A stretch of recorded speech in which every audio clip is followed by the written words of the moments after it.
Yes. Your Excellency, hii pesa ni kidogo sana. Hii limit ni kidogo sana. Tungeomba tuongezee kidogo, at least ifike kama 20, 10. Anisiulize bro, ikifika 20, tuseme imefika 20. Hii biashara yako ita-improve aje na limit ya 20? Ita-improve kwa sababu nikipata kama 20 tanua mashini moja na jagi ya kuchemshia maji na mwago kiasi. Hii moja na jagi inaajiri watu watatu. Okay. Na ukiona inaajiri watu watatu haikosi kuingiza 2500 2300. Kwa hivyo tukigawana 500 katika watu watatu tunabakisha kama 800. Mko set. Kama kuna deni tunaona 800 itaweza kulipa. Yes. Hivyo ningeomba iongezewe ndio at least tuweze kuongeza ajira za kazi.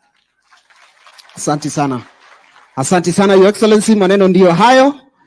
Kuna mrembo wako hapa, yeye aliniambia anatengeneza, ana deal tu na njugu, anafanya asali. Nataka utuelezee, na huyu ni beneficiary, amekopa mara 26 na zote amelipa. Hebu take us through your business na utuambie Hustler Fund imekupeleka aje since uanze biashara. Okay, asante Chipukizi. Jina langu ni Rebecca na mimi nafanya biashara ya kuuza njugu na zingine na saga zinatengeneza peanut butter ambayo unaweza kutumia pia kutengeneza hiyo ujipawa, kupakia kwa mkate, kuongeza kwa chakula na hali kadhalika. Mimi ni beneficiary wa Hustler Fund. The first time nilichukua Hustler Fund nilikuwa na hizi vitu but sikuwa na mahali pa kutengenezea. So I needed transport to go to Kirdi to process from there. So I copied my 1200, ikanifacilitate, nikaenda huko, ingine nikanunua nayo mikebe, nikapaki hizi vitu vile mnaona, nikabeba kwa bag, nikaanza kwenda ofisi kwa ofisi, nikiuzia mahasla wenzangu.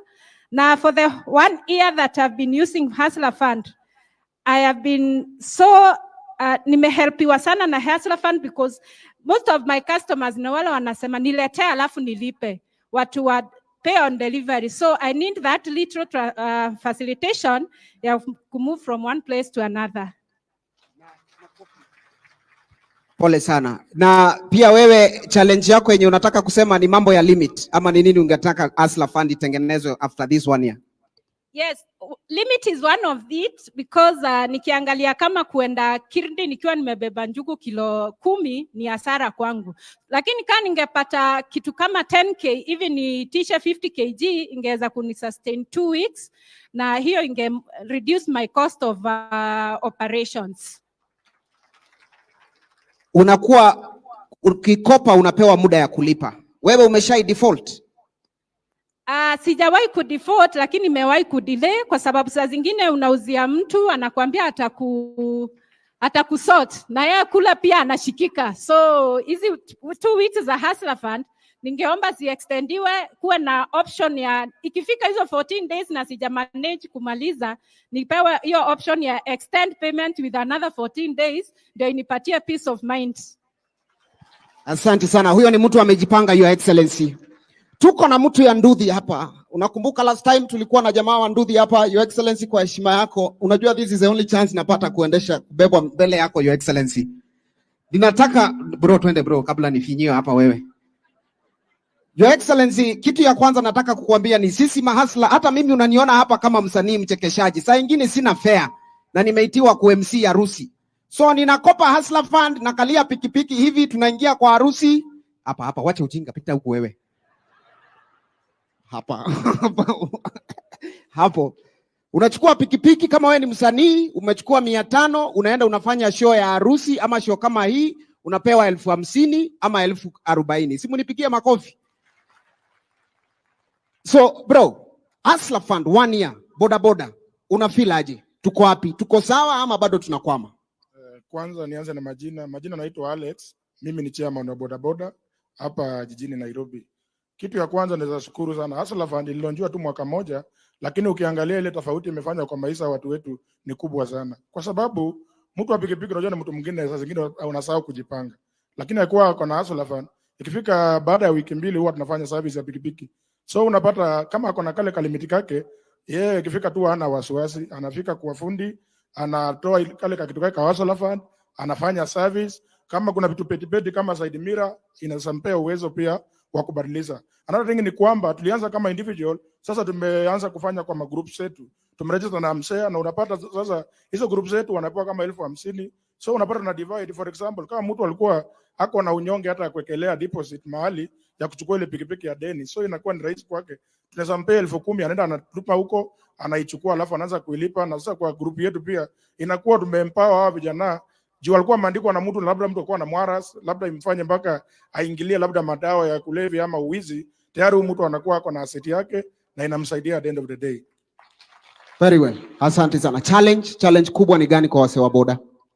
Wase wa boda challenge kubwa ni lenders, hiyo interest iko juu kabisa, na tulikuwa naomba serikali juu tuko na pesa yetu kama na support.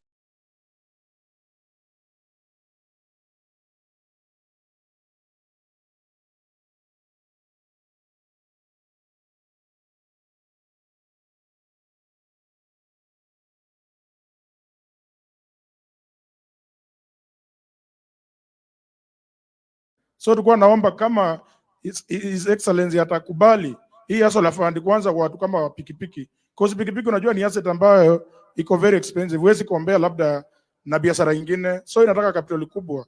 Kama itawezekana watu wa pikipiki tuangaliwe, tupoe tu pesa mzuri ile ya hustle fund na tuelewane turudishe kwa ile interest kadogo, na limit kama hata tutasongezewa isikuwe hiyo matata kama ni 1 year, kwa sababu tunapanga pikipiki na 2 years na watu wetu wanafanikiwa kulipa na hiyo interest abnormal. So you can imagine kama tumepewa na hustle fund na hiyo pesa ambayo ni friendly, hiyo interest friendly. So unaona watoto Yes.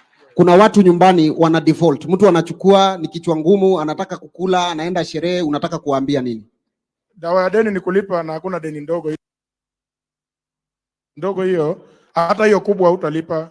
Naomba tuheshimiane, fanya kazi, chukua pesa. Hiyo pesa umechukua imekusaidia, hakuna pesa ya bure. Wewe lipa deni, chukua tena, ili tuweze kujenga nchi na tuweze kujenga uchumi. Juu kusema ukweli, mbeleni tulikuwa na lenders wale wa online walikuwa wanatufinya sana, lakini unaona umepewa pesa ya online na hakuna security na unataka kujifanya mkaidi. Mimi ndio naomba by the way, na wasi kwamba watu tulipe hii deni kidogo, tuchukue kubwa, tu graduate, tufike mahali ambapo unaweza chukua hata deni ya milioni. Yeah. Asante sana. Tumpigeni makofi. Tuwapigeni hawa masla wote makofi. Kwa sababu ya muda, Your Excellency, tuko na Harrison ule uliongea na yeye kwa simu juzi, yako hapa na sisi. Simama watu wakuone mdosi. Wapi makofi ya huo hasla? Ameniambia mshakuwa marafiki naye. Kisha pia tuko na huyu Kitonga ukinikubalia. Huyu hapa ni fundi wa stima, anafanya Narok. Pia yeye ni beneficiary. Alikuwa ananiambia Hustler Fund imemfanya akatoka Ukambani akaenda kufanya kazi Narok bila kutaka mtu ampatie ama amsaidie na loan. Hebu tueleze juu ya biashara yako sasa. Kwa majina kwanza naitwa Rusi Mulwa, niko pande ya Narok. Hustler Funds imenisaidia kusema kweli. Mara kwanza wakati nilianza kupewa 1200. Na kulikuwa na challenge kidogo kununua vitu. Sasa inakuta sometimes unasapata gari imekuja. Sasa zile gari imekuja sina pesa ya kutosha. Sasa inabidi nitoe ya Hustler Fund niongezee yule mtu apate njuu. Kuchukua na deni ni ngumu. Hao watu wapendai nguvu vitu. Hapendi kuchezo hivi. Wapi makofi ya brother tafadhali? So nafikiri Your Excellency ukiniruhusu tutafika hapo kwa sasa, nirudishe kwa Kitonga. Tuwashukuru hawa mahasla wetu wote kwa mwaka mzima. Nimesikia wote wako na beautiful success stories. Tuwapigeni makofi tafadhali one more time. Kitonga, I'll take it back to you. Tuendeleze na the next part of the program. Asante sana.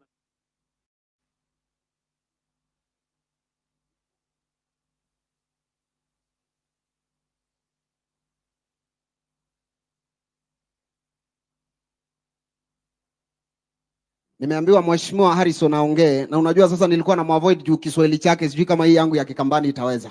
Harrison, how did you feel when His Excellency called you the other day? First of all, tuanzie hapo. Ulitoa namba wapi ya mdosi? Mimi nilisikia furaha sana. Manake hiyo siku hiyo hata nilishikwa na kimya kwa masekunde hivi. Nikashangaa, kwani imagine rais anaweza kunipigia simu mimi? Sasa hapo nilijaa sana furaha.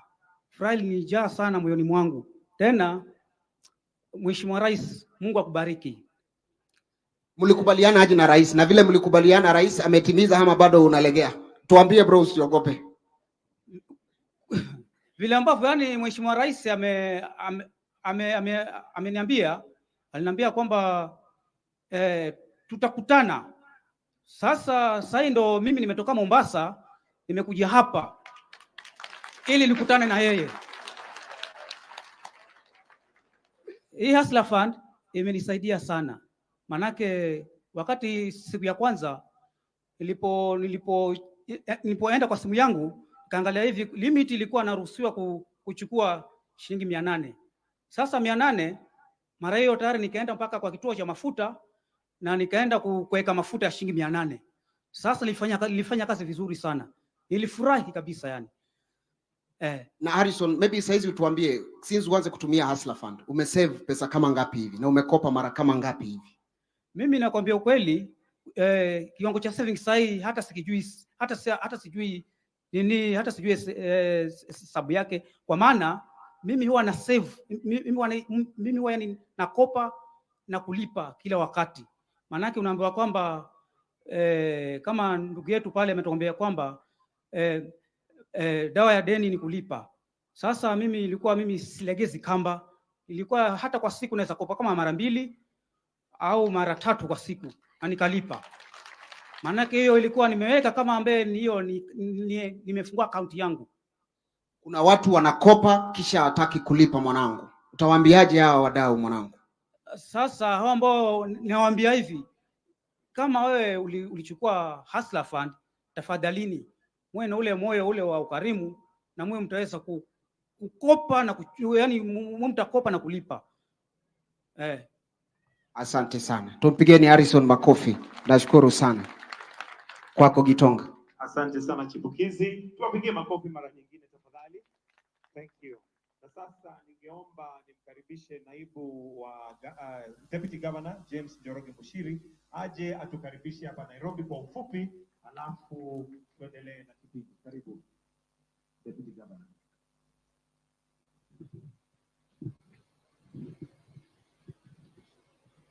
Your Excellency, the President of the Republic of Kenya, Dr. William Samoei Ruto, Your Excellency, the Deputy President, Rigathi Gachagua, the ministers here present, the PSs, na mahasla wote ambao umekuja hapa.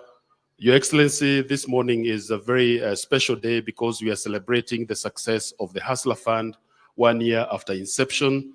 And it is very, very heartening to hear the testimonies of the hustlers who have taken use of this fund and been able to deliver for their businesses. And it's good to see quite a number of them are actually from Nairobi. So Your Excellency, you are helping us in creating employment within the city and helping our people find decent livelihoods. The Hustler Fund is a responsible lender. It's a fund that allows people to borrow to the extent of their capacity and to be able to repay and therefore generate revenue and be able to pay what they can actually make from their businesses. And that's what we would want to do and get people away from these other lending units like Shylocks and such, who actually, like one of the speakers here has said, they don't get to sleep because of worrying about how they are going to pay these monies. So I encourage all our borrowers, I encourage all our people here to continue utilizing this fund, to continue borrowing, but also to remember to pay, because when you pay, then you get better credit rating and you get better scores and you're able to move forward. With those few remarks, Your Excellency, I really can't invite you to the city. The city is yours, but I would want to welcome everybody else who has come from outside the city, feel at home in the city, feel comfortable, and enjoy the day. The Governor, His Excellency Sakaja, is out of the country traveling, and he sends his regards. Asanteni sana. Thank you very much, Governor. Asante sana. I'd like to call the Principal Secretary, MSNE, Madam Susan Mangeni, to come and now to open the program. Welcome. Pigie makofi mengi tafadhali. Karibu sana.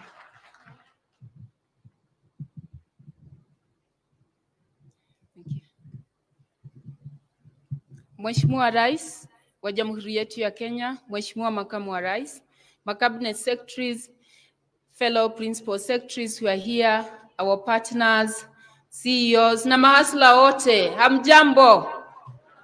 Hamjambo tena. Mheshimiwa Rais, yangu itakuwa tu mafupi. Kwanza ni kukushukuru kwa kututengea hii nafasi kuwa na sisi hapa, kukumbuka hii siku ambao tulilaunch last year hii Hustler Fund ambayo imeweza kupatia mahasla wetu ufunguo wa kuweza kufanya biashara na kujiajiri wao wenyewe. Jambo la pili, ningependa tu kusema siku hii ya leo vile tunavyosherekea Hustler Fund, pia tunasherekea State Department ya Micro, Small and Medium Enterprises. Mheshimiwa Rais, hii State Department imetuwezesha kuleta sasa all private sectors na kila actors ambao ako katika ukumbi wa kufanya biashara kuweza kuwashughulikia hawa mahasla wetu na kuona ya kwamba wanakuza biashara zao kwa kiwango ambacho kitakuza uchumi wetu wa Kenya. Mheshimiwa Rais, ulituambia kwamba turinjinie zile funds ambazo ziko katika serikali ikiwemo Uwezo Fund, Youth Fund, Kenya Industrial Estate na Women Enterprise Fund. Na leo nataka kusema ya kwamba nimesikia mahasla mkisema mnataka pesa mingi. Wale ambao mmekuwa mkiomba mkilipa vizuri, kesho mkitaka loni kubwa, Youth Fund itawapatia kama nyinyi ni vijana. Women Fund itawapatia kama nyinyi ni wamama. Na ikiwa mtakuwa katika zile biashara kwa manufacturing sector, KI inaweza wapatia kulingana na ile credit score yako up to the limit of 20 million Kenya shillings. Hiyo itakuwa mzuri. Kwa hivyo mimi ningependa tu kuambia nikimalizia ya kwamba tafadhali usijifunge kwa jambo. Hii Hustler Fund imekuja kupatia ufunguo uweze kujiajiri wewe mwenyewe. Simulisema mpangwingwi. Nyinyi mnapangwa ama mnapangwangwa? Mnapangwangwa. Sasa situjipange kwa kujiajiri sisi wenyewe. Kwa hivyo mimi Mheshimiwa Rais nakushukuru kwa kutuletea for the first time. Let me finish by talking in English kidogo. For the first time in history of this country, we have seen strategic partnership between the government of Kenya and the private sector. It has never happened anywhere before. Watu wamekuja katika ofisi yangu, katika ministry yetu, wasomi wakitaka kujua jinsi hivi ile Hustler Fund inafanya. Wengi walidhani we will drive away private sector, tutaua benki, lakini imeonyesha ya kwamba Hustler Fund imeleta wananchi wa Kenya, wale ambao wangekuwa nafikiwa, wamerudi katika economy. Na hiyo lazima tumshukuru Rais. Hebu tumpigie makofi. Kwa hivyo Mheshimiwa Rais, kwa sababu ya muda, iko mambo mingi sana ningependa kushare na nyinyi, lakini niruhusu naibu wa gavana wa Nairobi. Mimi ningependa kuomba tu jambo moja nikimalizia. Hawa mahasla ukiona wameweka vibanda, wanauza mboga zao hapo kwa ma streets. Hiyo ndio kazi yao.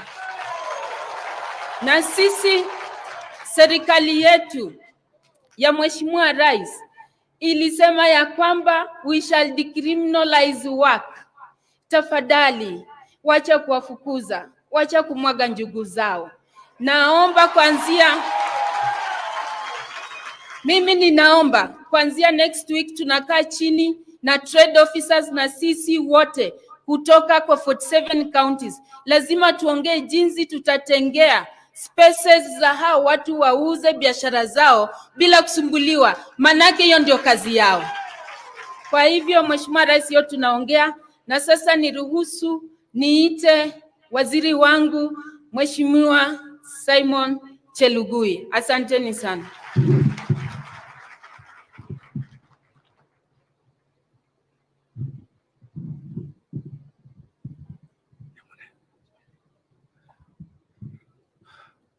Mheshimiwa Rais Dr. William Ruto, Mheshimiwa Makamu wa Rais, Mheshimiwa Rigathi Gachagua, mawaziri, wakatibu, wenyekiti wa shirika mbalimbali ya serikali na pia wakurugenzi wakuu, mabalozi walio hapa, mahasla hoye. Amjambo. Mheshimiwa Rais, mwaka mmoja uliopita tulisimama hapa tukiwa na maono ya kuinua Wakenya walio chini kuleta juu. Mheshimiwa Rais, mwaka uliopita ulizungumza na Wakenya na ukawaahidi kwamba utawasaidia kupata hazina ya kuweza kuwainua. Mimi nina furaha hapa leo Mheshimiwa Rais kukupea taarifa kwamba tangu mwaka huo mmoja na ulipounda serikali yako ukatenga wizara hii, tumeshikana na washikadao kama KCB, Safaricom, Airtel, Telcom na Family Bank, na tuko na story mzuri Your Excellency. Kwanza Mheshimiwa Rais, hii hazina inafikia Wakenya wote. Tuko na zaidi ya Wakenya milioni 22 ambao wamejiandikisha katika hazina hii ya Hustler Fund. Ya pili Mheshimiwa Rais, kupitia usaidizi ya Wizara ya Fedha, serikali yako imetupatia pesa na mpaka wakati huu tumekopesha zaidi ya bilioni 38 kwa hao mahasla. Mheshimiwa Rais, kupitia hiyo mpango watu milioni 7.5 kila asubuhi wanakuja kuomba pesa, wanaingia saa 10 na saa 11, saa 12 mpaka saa 3 wanakopa hii pesa ya Hustler Fund. Mimi nataka kuchukua nafasi hii Mheshimiwa Rais kuwashukuru mahasla wa Kenya ambao wamejitokeza na wakachukua jukumu, wakakopa hii pesa na wakarudisha. Mimi nasema asante. Ya pili na ya mwisho Mheshimiwa Rais, utadisi uliofanywa na Central Bank of Kenya, na nimeona governor wetu wa Governor Thuke na Ministry of Finance, Financial Sector Deepening, imeonyesha kinaga ubaga kwamba zaidi ya Wakenya 45% wamekopa pesa ya Hustler Fund. It is the most preferred fund currently in the country across all the borrowings in this country. So that is a good statistics. So finally, Your Excellency, tumeunda pia vikundi, hao kina mama ni mfano wao, zaidi ya vikundi 1597 wamekopa hii pesa. Kwa hivyo, Mheshimiwa Rais, nichukue nafasi hii nikushukuru na serikali yako kwa kutoa hii hazina, sababu hao wa Kenya hawangekuwa na njia ya kujimudu. Tumesikia kutoka hapa mbele mfano tu, na hata wale walikopa kama Harrison, wengine walifikiri ni mtu tu ayuko, ni mtu tumeweka, lakini Harrison ndio huyu sasa amekopa zaidi ya mara 800 kukopa pesa ya hazina ya Hustler Fund. Kwa hivyo Mheshimiwa Rais, mimi tu kutokana na mazungumzo na the engagement we have had with the hustlers, we will engage and come up with an enhancement or support this fund, because it touches and supports those Kenyans at the bottom of the pyramid. So with those many remarks, Your Excellency, allow me to invite our Deputy President, His Excellency Rigathi Gachagua, to address the hustlers of Kenya and invite you, Your Excellency, the Deputy President. Welcome.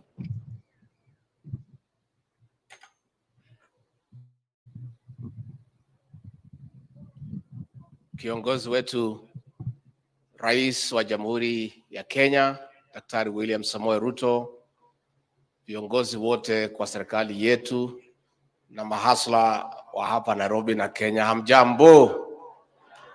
Mahasla hoye! Asanteni sana Mheshimiwa Rais, sisi tumefurahi sana kufika hapa na wewe katika maadhimisho ya mwaka moja tangu uanzilishi wa Hustler Fund, a fund that has transformed lives by bringing financial inclusivity to all Kenyans at the bottom of the pyramid. Rais wetu sisi yetu ni kupongeza hawa mahasla. When you started this fund, wale ambaye walikuwa hawatutakii mema walikuwa wanasema hii mahasla wakipewa hii pesa watapotea nayo, lakini hawa mahasla ni watu ya ajabu, wanaendelea kulipa, tunawapongeza because hawa ni watu waangwana, ni waaminifu. Ni vile tu walikuwa wamekosa nafasi, lakini wakishapata usaidizi ni watu waangwana na wanaendelea kulipa, and we encourage them to continue. Ningetaka kuchukua nafasi hii kuuliza viongozi wetu katika kaunti zetu zote across Kenya, hata hapa jijini Nairobi. Hao mahasla ni watu ya maana sana, na wapewe nafasi wajitafutie na watafutie watoto wao. Hao mahasla wakiingia kwa street hawana maneno na mtu yeyote, wanauza mali yao, wanaenda nyumbani. Na mimi naomba viongozi wale ambaye tumechaguliwa tuwapende hao mahasla vile tuliwapenda wakitupigia kura. The sight of these hustlers should not irritate anybody. We should love them the way we loved them wakipiga laini kutupigia kura. And we want to urge our county governments not to be pushed na watu wengine wale wako na mali matajiri kusukuma hao mahasla. Hao watu wako na mali hawakuwa wanataka sisi rais, hawa ndio walisimama na sisi. Kwa hivyo tunauliza wakuu wote wa serikali za county waungane na sisi national government kuwaheshimu, kuwapenda, kuwasaidia the hustler nation which is responsible for us being in the positions we occupy today. Na mimi ningetaka tu niulize hiyo, tusaidiane na hawa waangwana. The hustler nation are wonderful people. We encourage them, we support them. They are the solution to Kenya's economic challenges, kwa sababu ni watu wa bidii, na tukiwaunga mkono, tukiwasaidia, watakuja kusaidia nchi yetu. Kwa hayo mengi, ningetaka kwa heshima kubwa kumuuliza nyinyi nyote tusimame mnisaidie kumkaribisha kiongozi wetu Rais William Samoei Ruto asungumuse na nyinyi na asungumuse na Wakenya. Karibu Rais.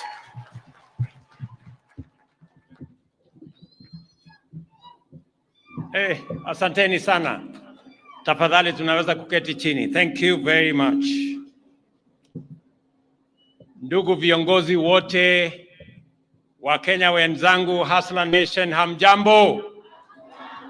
Bwana Yesu asifiwe. Hebu mnisalimie hewani nione watu wa Kanairo. Asanteni sana. Kwanza mimi nataka nichukue nafasi hii nimshukuru Mungu kwa kutupatia nafasi na kibali tuweze kufika hapa leo katika maadhimisho haya ya anniversary ya kwanza ya Hustler Fund. Mimi nataka niwaambie wale wote wamehusika na mpango huu, pongezi kwa kazi mzuri mliofanya, kwa sababu tulikubaliana ya kwamba tutabadilisha taifa letu kwa utaratibu, na hatua kwa hatua tutahakikisha ya kwamba tunasongesha taifa letu katika kiwango kinachofuata. Leo mimi nimefurahi sana as we celebrate this first anniversary of Hustler Fund. We have a tremendous movement that has been created out of this Hustler Fund initiative. Kwanza niko na mambo kama matano hivi nitasema hapa. Sio yale matatu, leo ni matano. Kwanza mimi nataka niwaeleze Wakenya wenzangu ya kwamba tulikubaliana ya kwamba tutakuwa na taifa ambayo haitaacha wengine nyuma wakati tunapiga hatua ya kwenda mbele. Tulikubaliana ya kwamba Kenya ni ya Wakenya wote. Na Kenya, tunataka Kenya ambayo Wakenya wote watajivunia kuwa Wakenya. Kazi yetu ya kwanza, tulikubaliana ya kwamba uchumi wetu ulikuwa katika hali mbaya sana. Madeni yalikuwa yametusonga kama taifa. Matatizo ya hata kugharamia kulipa hiyo madeni ilikuwa ni ndoto chafu. Ilikuwa ni hali ambayo Wakenya wengi walikuwa wanashangaa tutatoka hapa kwa njia gani. Mimi nataka niwatangazie Wakenya ya kwamba sasa tumedhibiti uchumi wa taifa letu la Kenya. Ile changamoto tulikuwa nayo, kisirani tulikuwa nayo, tatizo kubwa ambayo ilikuwa inatukumba na watu wengi walikuwa wanafikiria ya kwamba Kenya itaelekea mahali nchi zingine zimeelekea katika kukosa kulipa ahadi zao ama madeni yao.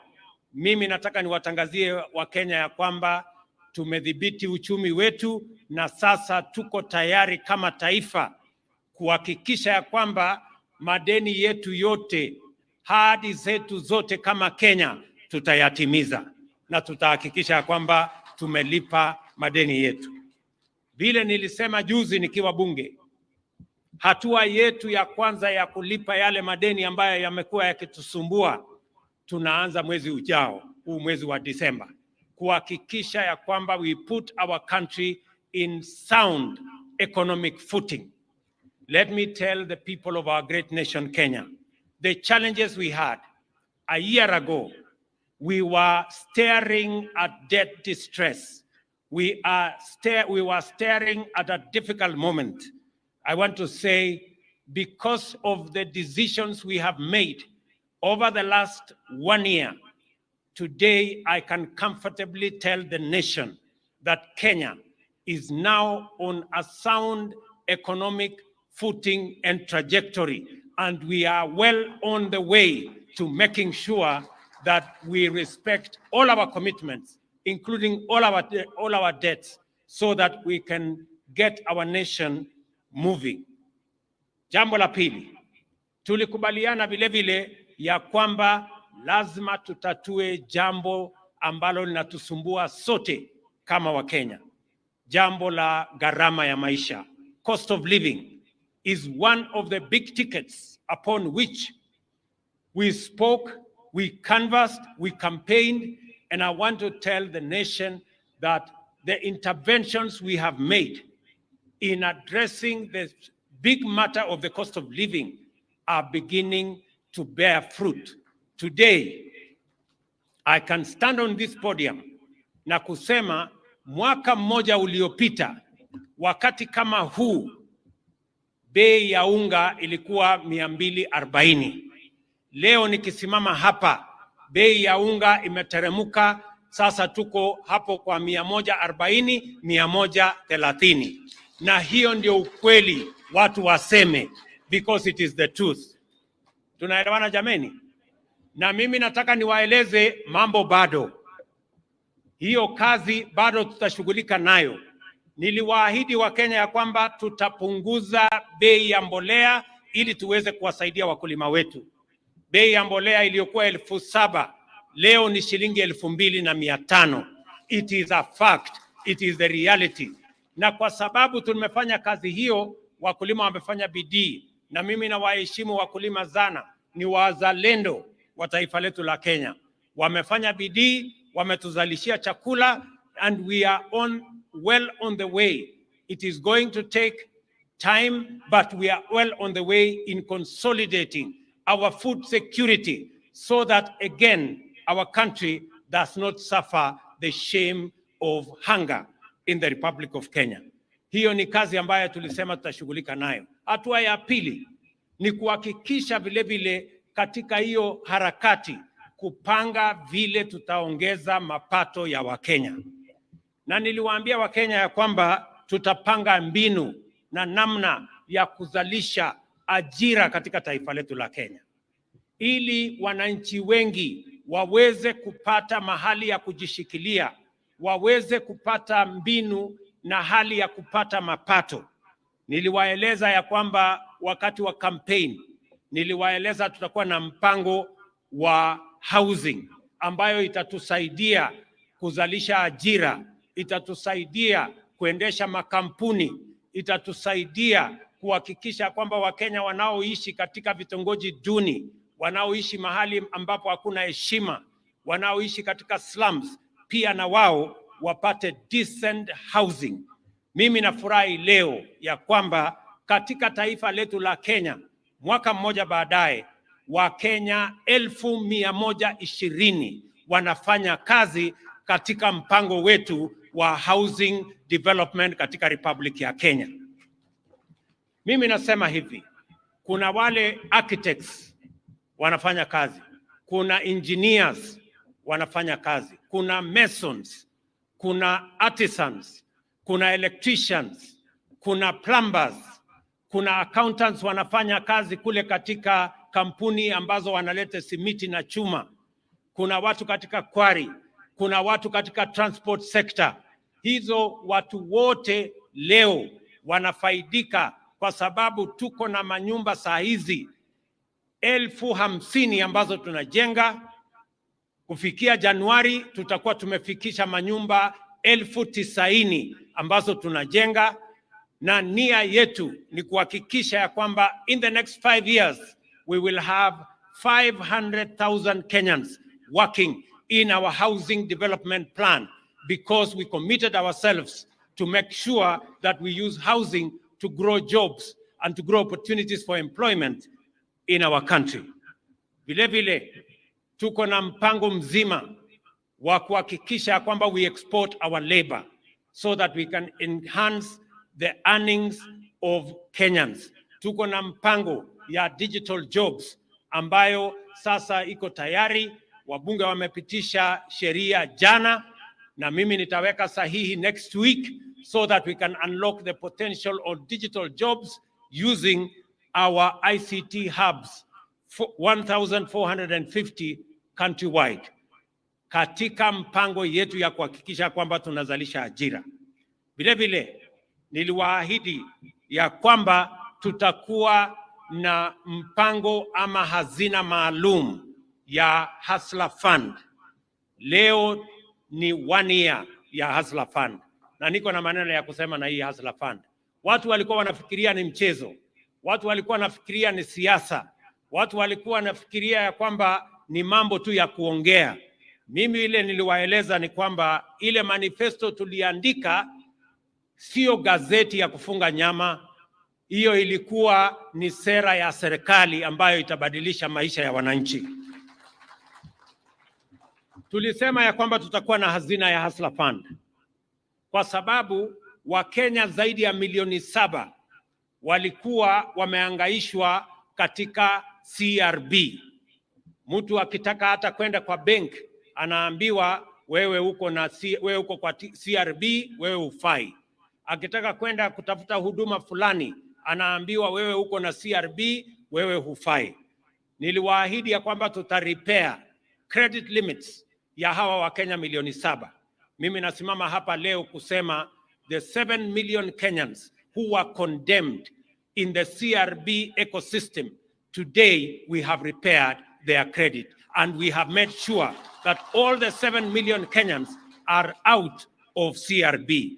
More importantly, 2 million Kenyans, 2.2 million Kenyans whose credits were repaired from CRB, today they are active borrowers in the Hustler Fund.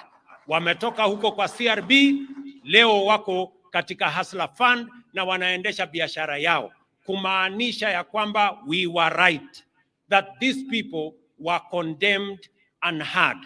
It means they were condemned not because of anything they had done, because they had financial difficulties. We have given them a product today that does not condemn anybody because you did not pay on time. We have given a product to Kenyans through the Hustler Fund where you can repair your credit rating. You can move on it slowly but surely until you get your act together and you succeed. Tumehakikisha kwamba wale wote ambao walikuwa wamezamishwa huko kwa CRB leo wako na opportunity ya kukopa pesa hapa kwa Hustler Fund. Mimi nataka nidokeze hivi. We had committed that we are ready to spend 50 billion. The good news, the good people of Kenya, is that to roll out this program, and today this program is self-sustaining. Those who are borrowing are the same as those who are repaying. So this product is sustaining itself. With only 12 billion shillings, we have this product up and running, servicing itself and making sure that Kenyans have access to credit. We are going to write a book about this product one day.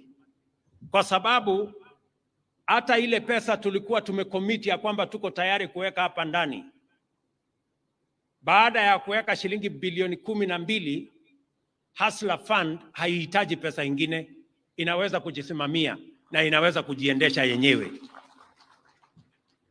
Mimi nasikia watu wengi wanasema ya kwamba ati hawa mahasla wako na shida, ni watu ambao hawataki kulipa. Wengine wamepeleka huko kusema watu wengi wamekosa kulipa.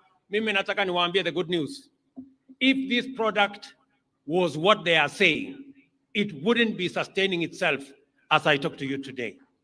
We have given an opportunity to people who otherwise would have been locked out forever in credit rating agencies, ama CRBs, credit rating bureaus.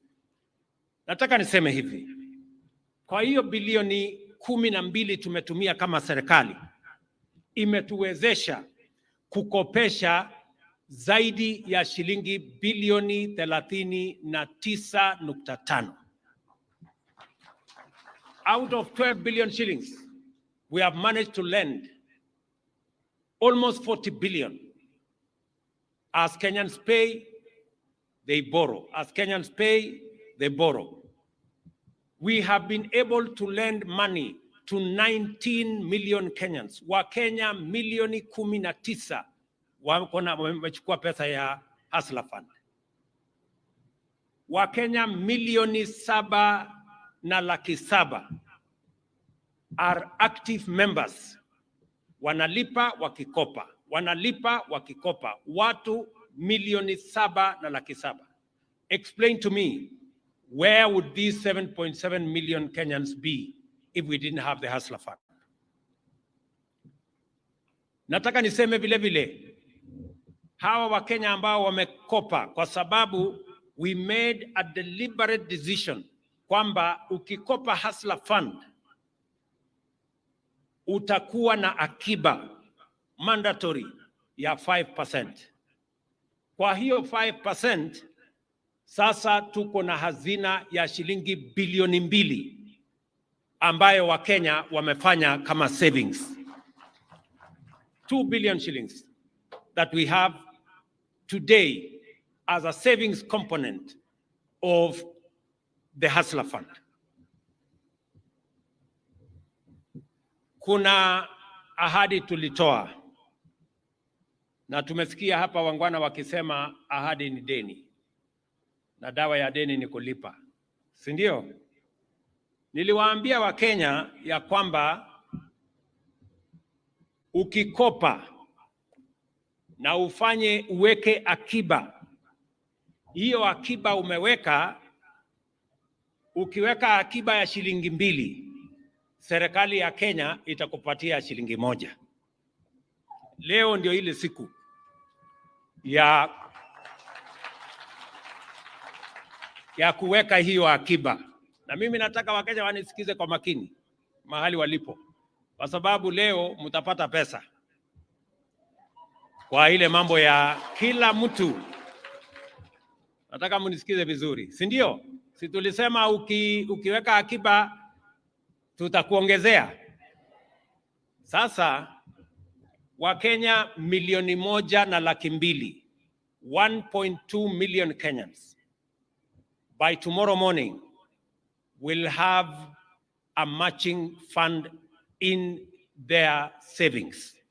Wakenya milioni 1.2. Kama umekopa mara 5 na umeweka akiba, umekopa mara 5, na niliwaambia limit ya juu ni shilingi 6,000. Yule wa juu zaidi tutam compensate at 6,000. If you have saved 6,000, we are going to give you 3,000. If you have saved less, we are going to give you equivalent or a matching of what you have saved. So kesho asubuhi Wakenya 1.2 million will have their savings matched 2 to 1 by tomorrow.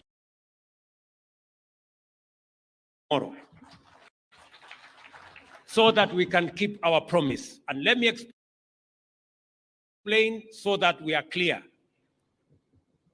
You must have demonstrated that you are truly committed to the Hustler Fund. You must have borrowed 5 times. If you have borrowed 4 times, ongeza ifike 5 times. Kama umeborrow 3 times, ongeza ifike 5 times. Ndio upate nafasi ya savings katika hazina yako. Wengi wamekopa zaidi ya 5% na nimesema Wakenya 1.2 million. By tomorrow morning, they will match their savings 2 to 1. Wacha nichukue mfano ya huyu mungwana ambaye anaitwa Harrison Karisa Kenga. Najua wakati niliongea na huyu mungwana, hebu simama Harrison, uja usimame hapa ndio watu wajue. Wakati nilikuongelesha kwa simu, watu wakasema ati you don't exist. Sasa kuja simama hapa waone you actually exist. Huyu mungwana mnamuona anaitwa Harrison. Na alisema nilimwahidi tutakutana. Sasa mimi ndio huyu. Na mimi nimekuona wewe ndio Kenga. Mara ya kwanza kukutana. Asante sana bwana Kenga. Nimefurahi. Hata mimi nimefurahi zaidi. Sasa simama hapa niseme story yako. Kwa sababu unajua hii Kenya iko na kizungumkuti kidogo. Huyu mungwana ambaye anaitwa Harrison Karisa Kenga. Huyu mungwana nilizungumza na yeye. Umesikia anasema anakopa, anaweka pesa kwa tuktuk yake, anatumia kwa petroli ikiisha, anakopa tena. Huyu mungwana amekopa zaidi ya shilingi 1,714. This man here. Kwa hiyo shilingi 800 analipa. Shilingi 800 analipa. Wakati tuliongeza limit yake, tukaongezea kutoka 800 ikafika 1,600. Ni kweli ama si kweli? Ikafika 1,600. Anaendelea kukopa sasa na hiyo limit mpya. Sasa leo niko na maneno. Huyu mungwana katika ile kukopa na kulipa, savings yake ni shilingi 35,730. This man, simple as he looks, mtu ya tuktuk, ndio boss. Na aliniambia tuktuk hiyo sio yake, ni ya mwenyewe. Basi yeye ni mtu tu ya kushughulika. So huyu mungwana asante sana. Mumesema apatiwe yake. Kwani mnafikiri amekuja hapa kufanya nini?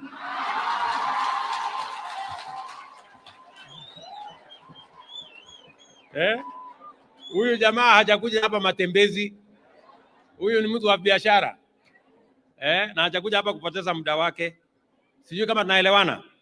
Huyu jamaa ambaye tuktuk sio yake, lakini leo ataondoka na yake.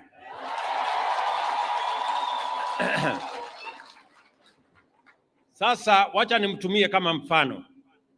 Huyu mungwana amesave shilingi 35,000 na leo kwa sababu amefikisha hapo kwa 6,000, amepitisha hapo 6,000, tutamuongezea shilingi 3,000 kwa savings yake. Sasa itajaa shilingi 38,730. Na haitoshi. Wale wengine wote msikie vile nimesema.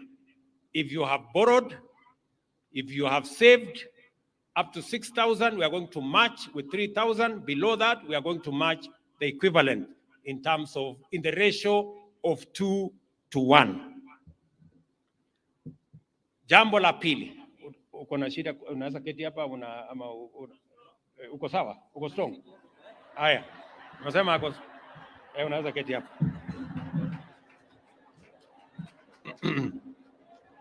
Ndio?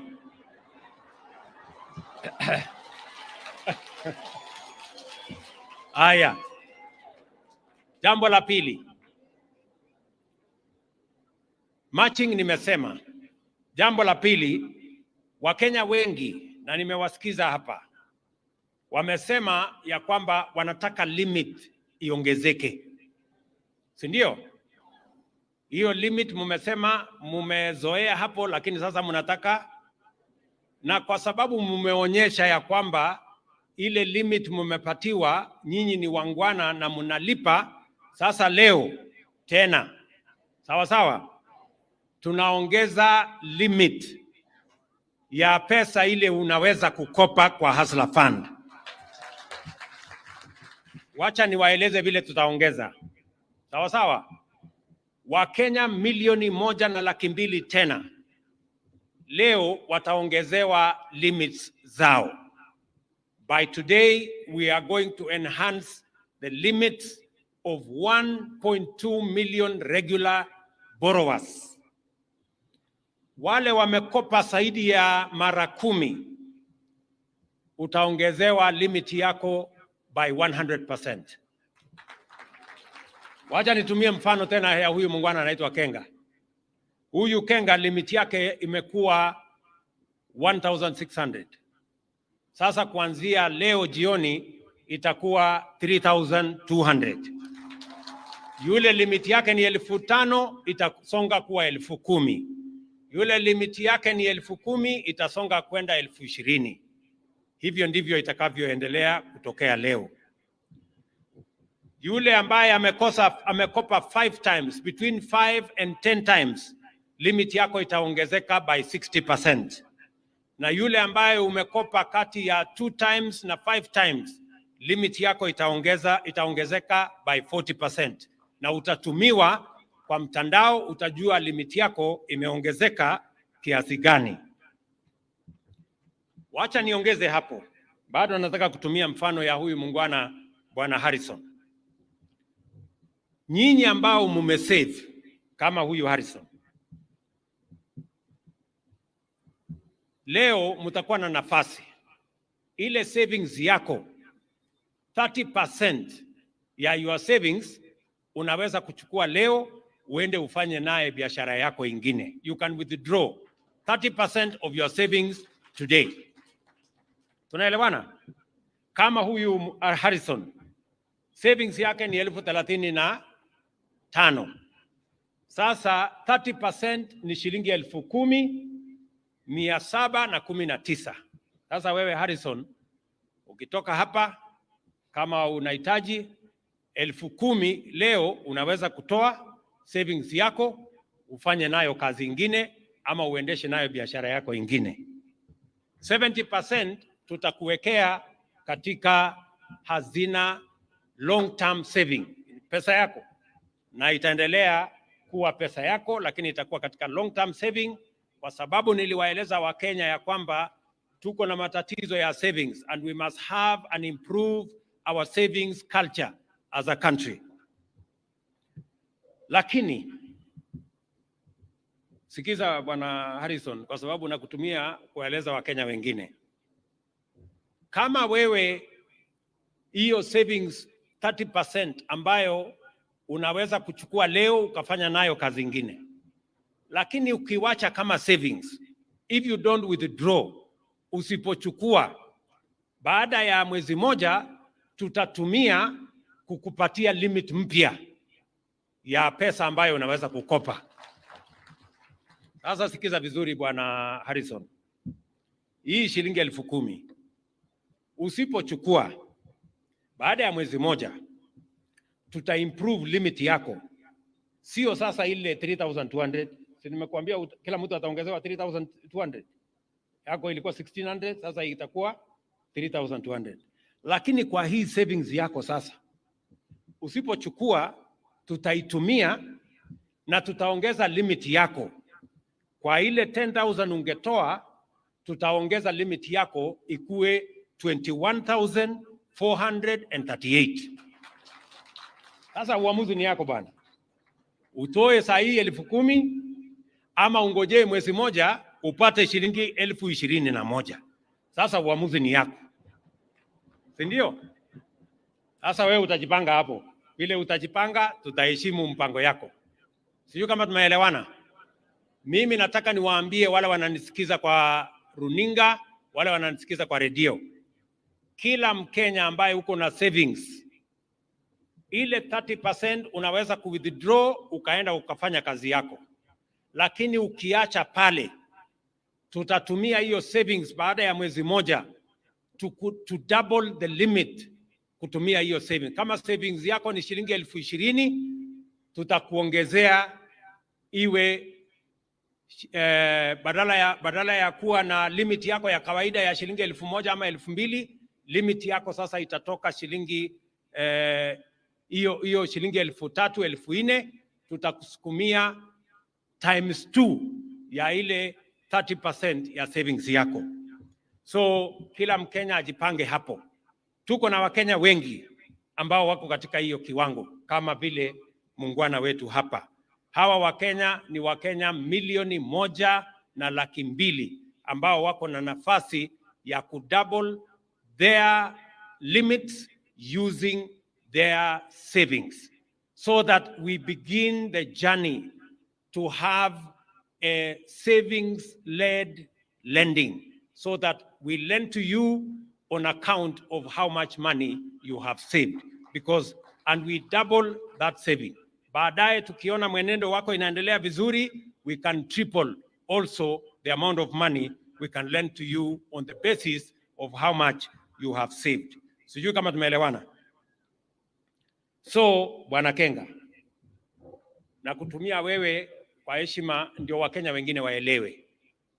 Kuna Mkenya ambaye amesave pesa nyingi zaidi, amesave karibu shilingi 220,000 katika hii Hustler Fund. Yule amesave zaidi. Kuna wale wako voluntary savers na nitakuja hapo baadaye. Huyo sasa ambaye amesave shilingi 200,000 tutampatia limit na nakumbuka ni Mkenya ambaye limit yake ni shilingi 5,000. Lakini sasa tutamuongezea limit yake kutoka 5,000 mpaka 50,000 kulingana na savings yake. Tumeelewana? Wacha niende jambo la 4. Huyu muungwana Kenga na wale wengine wote mliofanya savings, sisi wote tunajua ukiweka pesa kwa account lazima unalipwa interest. Si ni kweli? Kwani kuna mtu anaweka pesa kwa account bila ya kunegotiate interest? So kwa sababu pesa yenu ni saving, sasa tumekubaliana ya kwamba kila mtu ambaye amesave tutakulipa interest ya 12% kwa pesa yako. Nini, mnanielewa? Wakenya wengi ambao wako na pesa kwa account kama ni shilingi 3,000, ukipata bahati sana utalipwa 1% ama 2%. Saa zingine hata hakuna interest unalipwa. Ni kweli ama si kweli? Sasa mimi nataka niwatangazie Wakenya wengi hapa wako na savings ya 1,000, 2,000, 5,000, 3,000, 10,000 hapo. Sasa tumeconsolidate hiyo pesa yenu yote na tumenegotiate, tumetumia ile aggregated amount ya pesa zenu na tumenegotiate interest ya 12% hata kwa mtu mwenye ako na shilingi 1,000 ama shilingi 500, something that would otherwise not happen. So kila mmoja tarehe 31 Disemba mwezi ujao ungojee tena kwa simu yako, uangalie savings uko nayo, ukalculate 12%, ungojee hiyo pesa. Tarehe 31 mwezi ujao, mwezi wa Disemba, kila Disemba tarehe 31 utakuwa unapata pesa yako ya interest kwa ile saving umeweka katika Hustler Fund. Na kuelekea mbele tumekubaliana itakuwa treasury bill rate -3 ya management na mambo ingine hapo katikati.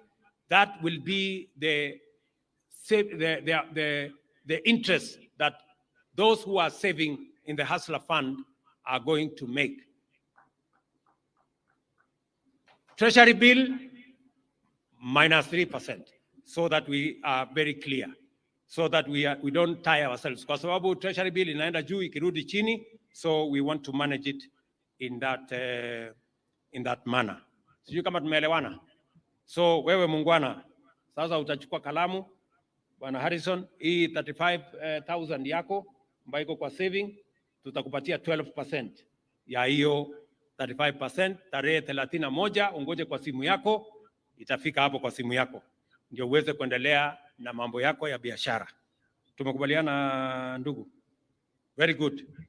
So mimi ilikuwa ni vizuri niwaeleze Wakenya where we are going with this. Number one, nimewaeleza ya kwamba we are marching as we committed. Anybody who has borrowed 5 times and above up to a limit of 6,000, we are going to march on a ratio of 2-to-1, and that is going to happen today. By tomorrow morning, you'll have your resources. Another 1.2 million Kenyans, again, who have their limits will be increased today. Those who have borrowed more than 10 times, your limit will increase by 100%. It will double. Those who have borrowed 5 to 10 times, your limit is going to increase by 60%. Those who have borrowed twice, up to 5%, your limit is going to increase by 40%. Kwa sababu nimesikia Wakenya wengi hapa wakisema wanataka limit iko chini, wanataka limit iongezeke. Ya tano, ningependa kuwaeleza vile vile ya kwamba bado tuko na changamoto. Nimesikia muungwana mmoja hapa amesema kwa kirefu kwamba watu wa bodaboda wanahitaji pesa mzuri. Si ndio wamesema? Kina mama mboga hapo wamesema wanahitaji pesa mzuri. Sasa nataka tupange pesa mzuri. Sawa sawa?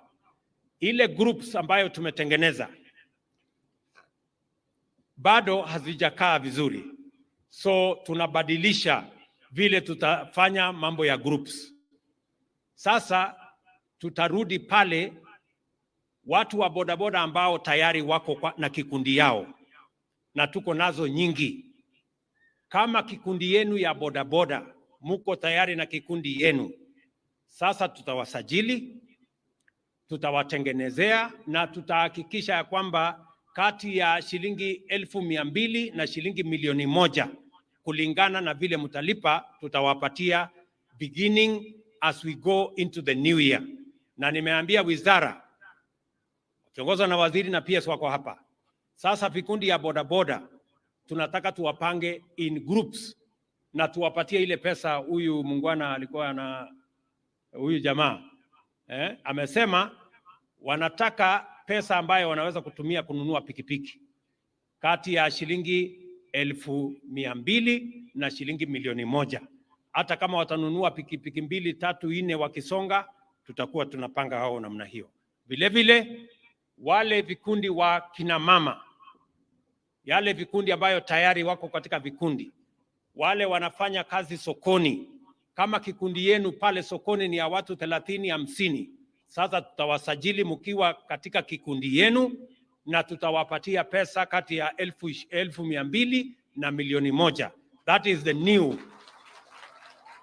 format we are going to use to deal with groups. We are going to have a new format of dealing with groups so that we can increase the resources going to groups. Mimi nataka nimalizie hapo na niseme Wakenya wengi sasa wako na nafasi mbalimbali. Uko na nafasi kukopa pale kwa Hustler Fund, uko na nafasi katika program yetu ya housing, uweze kujipanga pale katika kuuza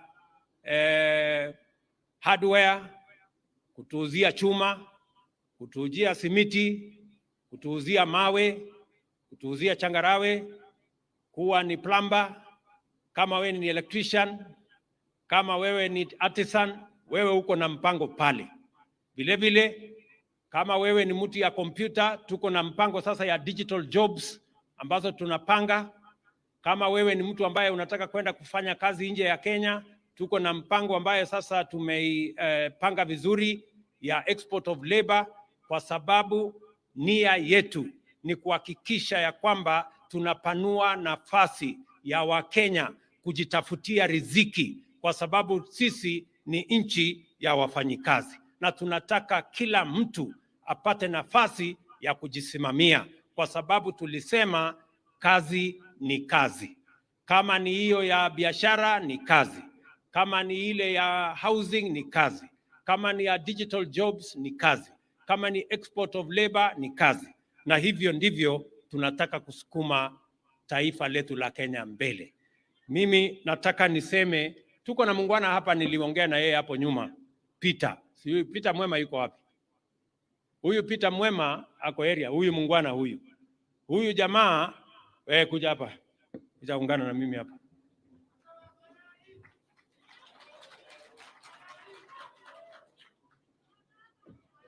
Huyu muungwana alikuwa ni mtu ya kutengeneza milango, madirisha, na tumewapatia sasa mafundi wetu hawa. Tumewapatia nafasi ya kutengeneza madirisha, kutengeneza milango katika program yetu ya housing. Watu ambao walikuwa wanaitwa ni wajua kali, watu ambao hawakuaminika ya kwamba wanaweza kupata kandarasi, saa hizi wanapata kandarasi ya shilingi milioni 100, shilingi milioni 200 kuendesha biashara yao wakiungana kama mafundi, na tutahakikisha ya kwamba hata na wao wanapata nafasi kununua ile manyumba ambayo tunajenga. Na mimi nataka niwaambie Wakenya, hizo manyumba tunajenga sio manyumba ile ya kawaida mnaelewa. Hiyo manyumba ni nyumba ambayo unaweza kupata nyumba ya shilingi 3,000 ama 4,000 ulipe, baada ya miaka 15 ama 20 hiyo nyumba inakuwa yako. That's how we are going. Tumesema tunatumia ile hustler fund kupunguza riba, kupunguza mortgage.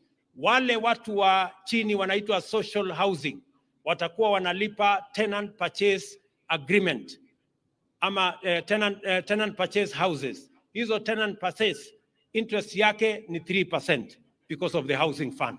Interest ya affordable housing ni 6% kwa sababu ya housing fund, na interest ya ile market rate itakuwa 9% kwa sababu ya housing fund. Na tutatoa hiyo interest ya social houses kutoka 18% ya sasa mpaka 3% katika program yetu, ili tuhakikisha kwamba Wakenya wengi wako na nafasi ya kujipatia makao.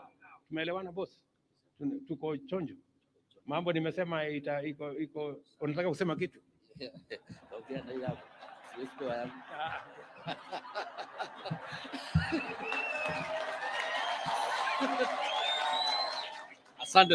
Asante sana Mheshimiwa Rais. Viongozi watu wa serikali wako hapa. Mimi sitasahau wakati rais aliingia, alituita akatuambia, tulifanya pass piloting pale Park Road. Na ilifaulu sana na Mchina. Akatuambia sasa anataka tuendeze hiyo mpango, na si hapa Nairobi peke yake, ni Kenya mzima. Na tulienda tukauliza, tukaambiwa lazima tuende kwa msea. Hii mnaona hapa, tupate certificate. Tumeregister mafundi, saa hii tumefikisha mafundi 1,000,000 Kenya mzima. Saa hii ninayosimama hapa ndio lichakuliwa national shaman wa kusimamia au mafundi wote Kenya mzima. Nawaambia kitu moja, kwa vile tulipata challenge pale tukifanya kazi ya hizi, tulipata rafiki yetu mmoja anaitwa HFC Bank, ilitupatia 4 billion ya mafundi kufanya kazi. Sasa hii hatuna shinda ya fundi yote kufanya kazi, maybe ule mvivu. Sasa hii niko na technical team yangu Kenya mzima, kila county tuko na mtu yetu anjua kali. Ule anasimamia hiyo kitu, developer atachukua ile anataka. Na ikienda site inahakikisha mimi niko pale na watu wangu, hiyo kitu developer anachukua mzuri na tunaachana mzuri, tunarudi kwa bank ndio alipe bank. Tumesikizana hivyo. Rais yeye anataka kila mtu akae kwake. Mimi mnaoniona hapa nakaa pale Park Road kwa nyumba yangu ambao nilitoka huko Zimmerman nikuje kukaa kwangu, 3 bedroom 60 square meter, hiyo ni 3 bedroom nakaa kwangu. Sasa rais, tulikuwa na PS wako juzi, nikamwambia mimi naona mbaya because pale tulipata nyumba kidogo sana 45. Jua kali sahi through the big penetration because this is subsector, tuliungana juzi, tumechanga pesa mingi ambao tuliambia PS wako mahali hiyo pesa tumeweka, na alifurahia sana na akasema ametupatia 10% mahali yote njua kali na njengwa, hizo nyumba zitakuwa za njua kali ya Kenya. Mabundi wote wakae kwa mabundi hao, simfanye hivyo. Nilikuja hapa na 250 mabundis, msalimie rais mkifanya hivyo. Asante sana rais kwa mpango yako. Thank you Peter. Asante sana. Haya, huyo ni representative wa mafundi wetu. Mimi nataka niwaeleze hivi. Bwana Mema na kundi yako. Sasa tumeweka mpango maalum ya kwamba 20%, sio 10%, 20% ya manyumba yote Kenya itakuwa ni mahasla wale watalipa tenant purchase scheme. Kama hapa Mukuru, saa hii tunajenga nyumba ambazo nyumba 4,000 itakuwa under tenant purchase scheme. Pale Kibera tunajenga nyumba zingine 4,000 zote zitakuwa chini ya tenant purchase scheme, kwa sababu tunataka kuhakikisha kwamba hata Mkenya wa kawaida, hata mama mboga ama mtu ya bodaboda anaweza kuishi kwake hapa Nairobi, mahali ambapo anapata heshima na tunasonga mbele pamoja. So ndugu zangu, watu wananchi wa Kenya, mimi sitaki kusema kuzidi hapo. Mimi nimefurahi sana. Huyu muungwana anaitwa Karisa kwa sababu amenitembelea. Sasa wewe utarudi na tuktuk yako kule mahali utakuwa unaendesha biashara yako, tukishughulika na Wakenya wengine wote.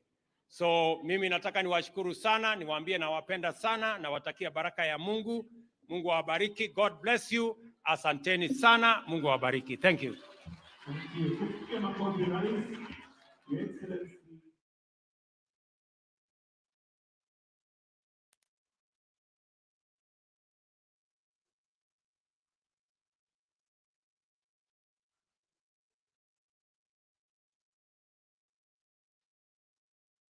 Marching ikianza, akifinya tujue ya kwamba imeanza. I'll count you down. Nimwalike pia the Deputy President, CS na PS waje ili tuweze kuzindua mara moja. Hii ikifinywa ujue ya kwamba credit limit enhancement, access to savings na government matching imeanza. In 5, 4, tungoje CEO, naona akikimbia. CEO wa Hustler Fund. Haya basi, now I'll count down again. Pia Harrison yuko wapi? Pia Harrison aje. Kimbia. Haya, in 5, 4,